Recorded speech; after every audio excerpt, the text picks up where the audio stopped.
you and I got to stay on the same page about parenting. We literally talk probably 2-3 times a week, even if it's 20, 30 minutes at a time, about parenting things, about are we on the right direction? You know, what are we doing with sports? It's very practical. We try to evaluate pretty consistently how's the kids' love languages. Are we honoring their personalities and their giftings? Is there anything getting off that we need to build more stuff into? How is the quality time between everyone? Is there a good connection everywhere? I mean, like, we're always evaluating this.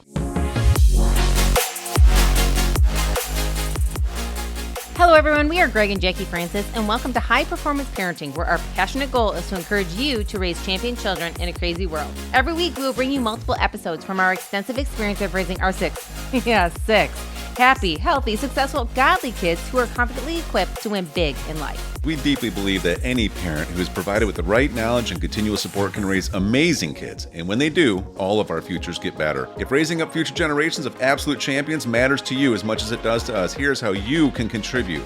Like and share this podcast with everyone you know. And together, let's embrace this journey of raising champion kids in a crazy world. Okay, everybody, welcome back. We have a great topic for you all today. We thought, because, we were getting some feedback from some of our audience out there, and which we always love. Anytime you guys ever have anything that you would like us to address, a couple of things that we had heard recently is people would like to hear more about discipline, which we will do a whole series on that pretty soon because it's such a great topic. But one of the questions that got brought up was, how do we balance parenthood with personal time, work, and relationships, etc.? So you want to start on this one, babe? Yeah, I think this is definitely one that is like, us working through all the time. Like, I feel like we get on a good track and then like we kind of get off for a little bit. So it's like we were just saying how we're super excited that kind of like fall started up with sports and kind of getting us back on track when it comes to schedules and stuff like that, because it helps us stay on track with like where we're spending time as a whole. And so I feel like it's a season for us. But, some of the things that we do is, when it comes to prioritizing what's important to us, we've really found that, number one, it's family. You know what I mean? And when we get too off track with that, then it's okay for a little bit. And when I say off track, I'm talking about like where it's like we're doing too many like maybe it's too many gatherings with everybody else, not prioritizing enough time at home or memory time with our kids, or going and doing activities with our kids. Like, we're too busy doing things with everybody else. It seems like that we don't slow down enough to do it with our own family. And that when that gets off track, that's when we start losing connection. Mm-hmm. And when we start losing connection, that's when I don't hear what's going on with all the kids. Mm-hmm. I'm not hearing that, these two kids are having a disagreement over this, and this, and it actually is affecting them. Or that this kid's actually nervous about this subject this year for school. Sure. Or that this kid over here, feels a little left out with friend groups or even siblings, you know what I mean? Or this kid needs a little one-on-one time.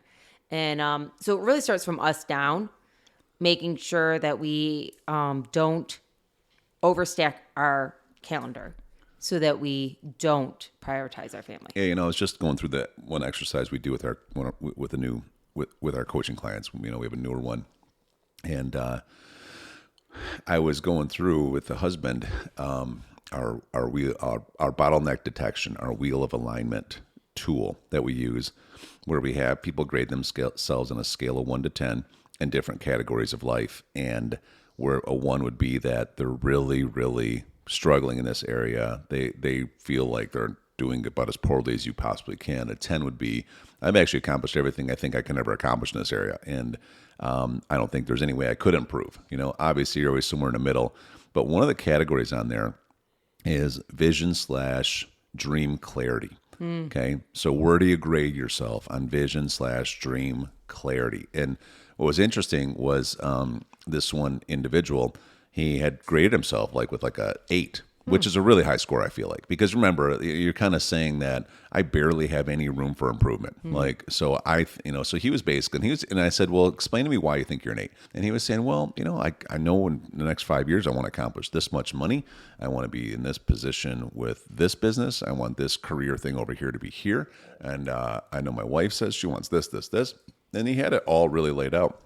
And I'm like, oh, okay, gotcha. And I said, so can you explain to me though, in 5 years, what's your marriage going to be like? Can you explain to me in 5 years, when your kids are 5 years older, what's that relationship going to be like? What do you think you'll have equipped them with? What do you think your health is going to be like in 5 years? What kind of friendships will you be doing life with? Will they be random? Will they be intentional? Will they be people you currently have? Or are you going to have new people you have to find? And he was just sitting there like stunned. And he said, well, I thought you said you wanted to know my vision / dream clarity. I'm like, that's what I'm saying. Like, see, the reality is most people were only taught to actually have a vision / dream / plan around finances, around something to do with improvement in finances. But if you don't have a vision for your marriage, you don't know where you're going to be in 5 years. And in parenting, if you don't have a vision for your parenting, then how do you even know? Like I think about our kids, right? We do 5 years from now. I mean, think about it. Our twins will be 20. Chrissy will right about this time of year will be turning 19, right? I mean, Drew's is going to be 16. I mean, he's going to be driving a car. Whoa. Hunsbun's sitting over here coloring right now. She's going to be 10, right? Almost 11. And so where do we want everybody to be? Like what kind of people do we want them to develop into? What kind of closeness do we want to have in our family? What kind of relationships do we want to have? And it's so important to think about this. And I don't mean to go on and on about this, but it's so important because it never gets taught. I don't think it gets talked about enough.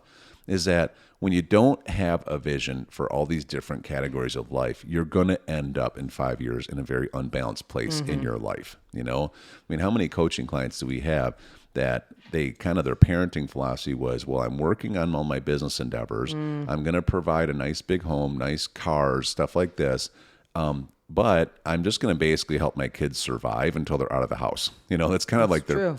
And then they wonder why they can't have any relationship with their kids afterwards, or they do the same kind of thing with their marriage, et cetera. So when we talk about how do you balance parenthood with personal time, work, and relationships, you have to get a vision of where you even want things to end up in the next 5 years in multiple different categories.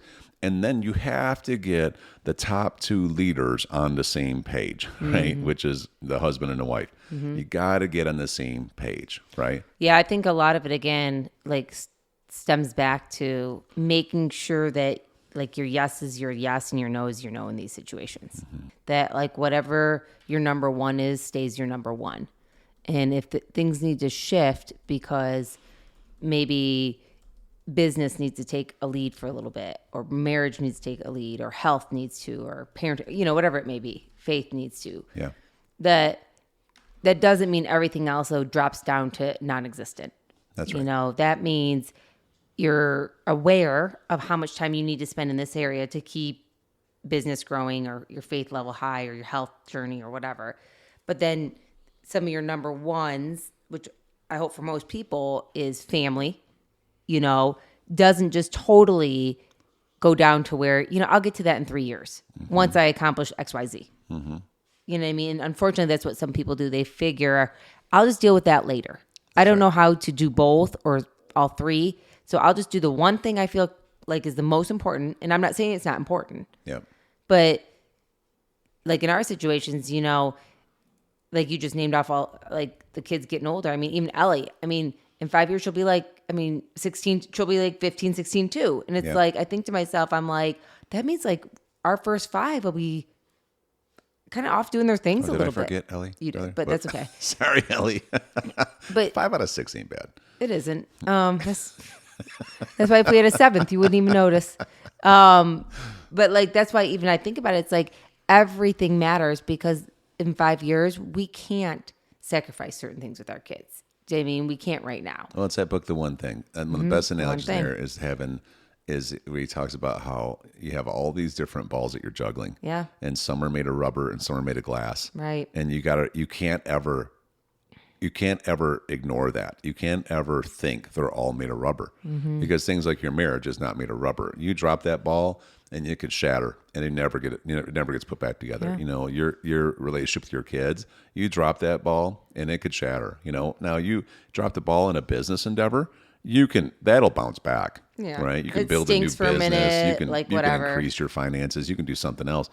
But think about how most people are spinning they're juggling all these balls. They're not thinking that some are glass, and they are. And this catches up with people. Yep. And so so how do we balance this? Then it's okay. Well, first thing is like you were just saying, keep the most important things the most important things. Right. You and I got to stay on the same page about parenting. We literally talk probably 2-3 times a week, even if it's 20-30 minutes at a time, about parenting things, about are we on the right direction? What are we doing with sports? It's very practical.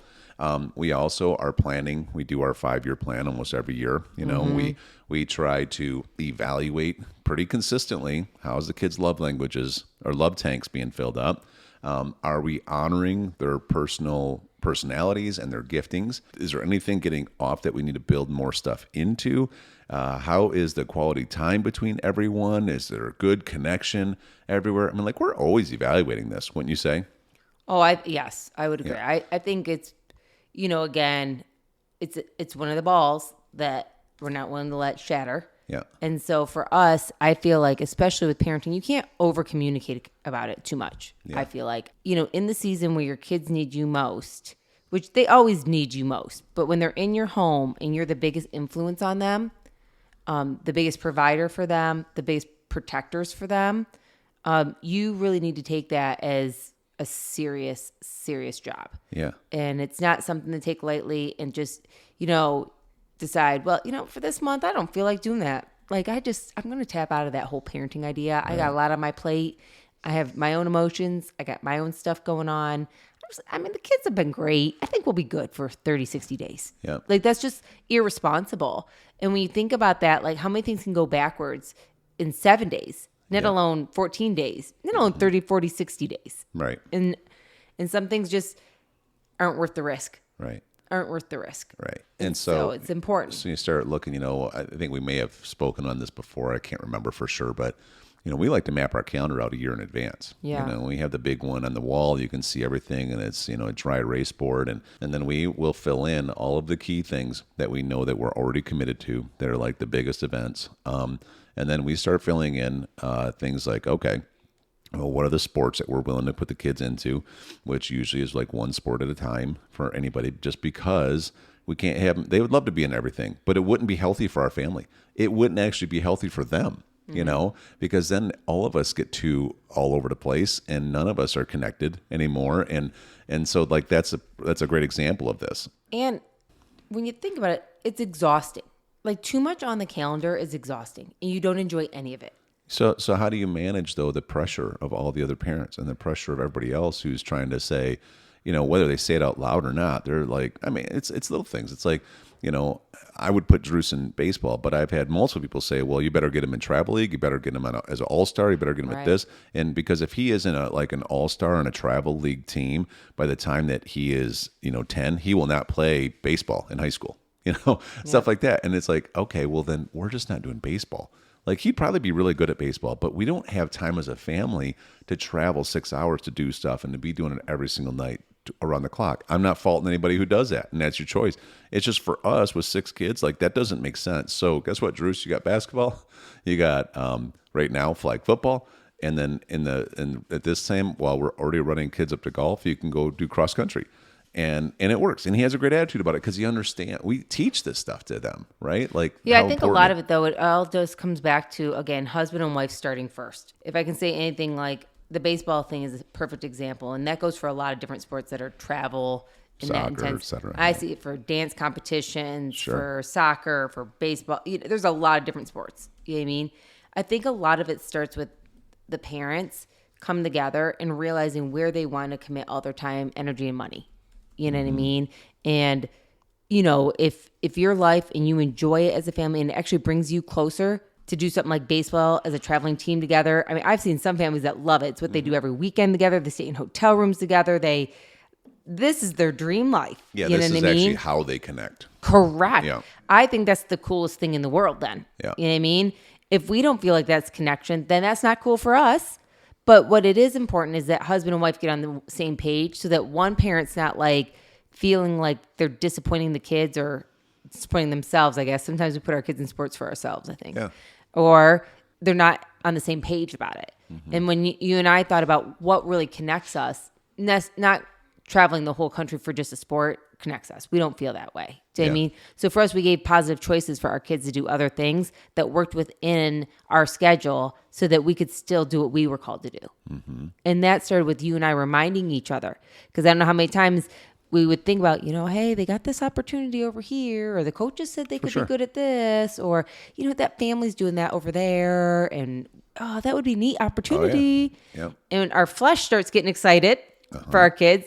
I think a lot of it's from maybe you and I not getting the chance to do it ourselves, Well, but I just think that we have opportunities to all the time. And that, I'm not going to try to say that anybody's perfect enough in the moment to know the right decision, but we have to keep coming back to our core values. And that comes from both of us, being like, okay, let's think this through. This does sound good to do like 3 sports right now, and the kids probably would love this and they probably would thrive at all of them. And the coaches want them on the teams because they're good and blah, blah, blah. But it's like, yeah, but this isn't going to make sense. Well, I mean, it just happened in our house this week or last week or whatever it was. I mean, the sports schedule comes out and all of a sudden, kids want to try out for golf, but then they also want to try out for cross country when they already are playing golf and stuff like that. And then another kid wants to do, something like cross country, but then they also want to be part of the possible, football team. Yeah. I mean, like, it's like, came up here and, of course I was having a talk, but it was kind of like, I don't know if this is what is healthiest for all of us. Like going all these places and not having your mind actually mentally engaged in at least one sport for us sometimes doesn't always work out. Correct. Because outside of sports, we do a lot of other things as a family that we need to make time and prioritize too. Sports is not our only thing. Right. So it's a lot of learning this year. A lot of learning. Hey everyone, thanks for listening and thanks for your love and support. We hope that today's episode added tremendous value to you and your family. It would mean so much to us if you would partner with us on our mission of helping parents around the globe raise champion children in this crazy world. To do so, simply take a moment to like and share this podcast with everyone in your network. See you next time.